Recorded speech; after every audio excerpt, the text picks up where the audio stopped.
House Majority Leader Steve Scalise joins our program now. Welcome back, Congressman. Always good to see you.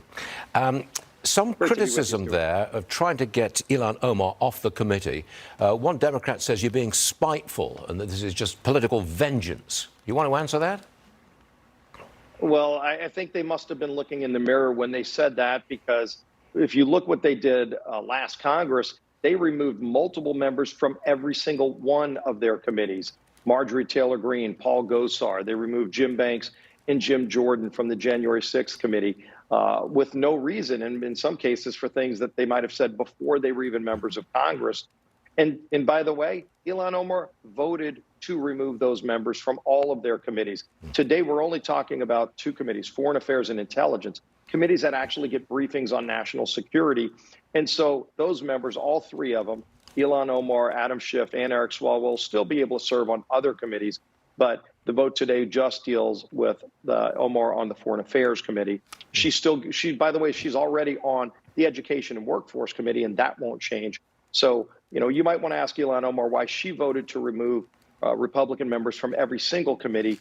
Omar still will be able to serve on other committees after this vote. Okay, we got that one straightened out. Okay.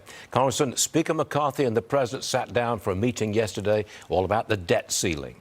Can you tell us anything that actually went on? It's been a kind of we don't really know what happened, whether any kind of agreements or suggestions made. Can you bring us into that meeting and tell us more about what happened? Well, Stuart, it was the start of a very important conversation about how to get control over spending in Washington, because that's really what the debt ceiling is. When you max out the nation's credit card, as President Biden did over the last 2 years, reckless spending trillions, $5 to $10 trillion, depending on how accountants look at it, on things in many cases that had nothing to do with COVID or getting the economy moving again. And it created inflation. It created massive debt. And so we maxed out the credit card. It's time that we focus now, as we talk about the debt ceiling, how we get control over spending in Washington.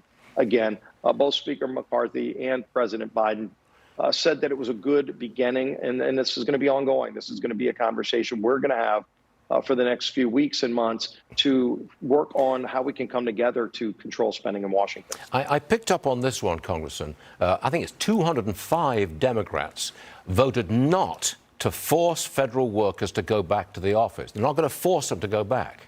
So I take it you are in favor of forcing federal workers to go back to the office. Is that accurate?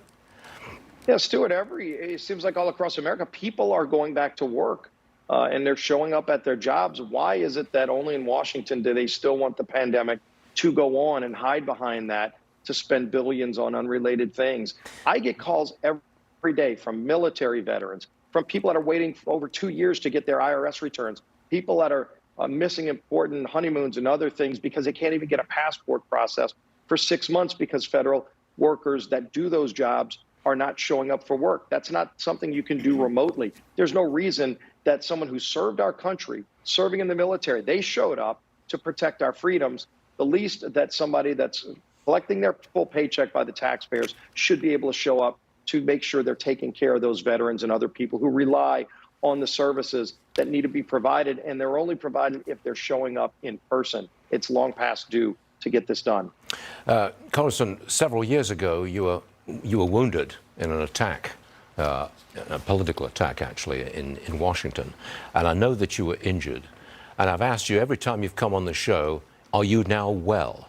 I'll ask that question again. You okay, sir? Well, thank you, and I still get prayers from people. I do physical therapy once a week, still working on, whether it's, building up strength again and balance. But I'm lucky to be alive. God has performed miracles, and I appreciate the prayers very much. God bless you, Congressman. I think he did. God bless you. Yeah, see you later, sir. Thanks a lot.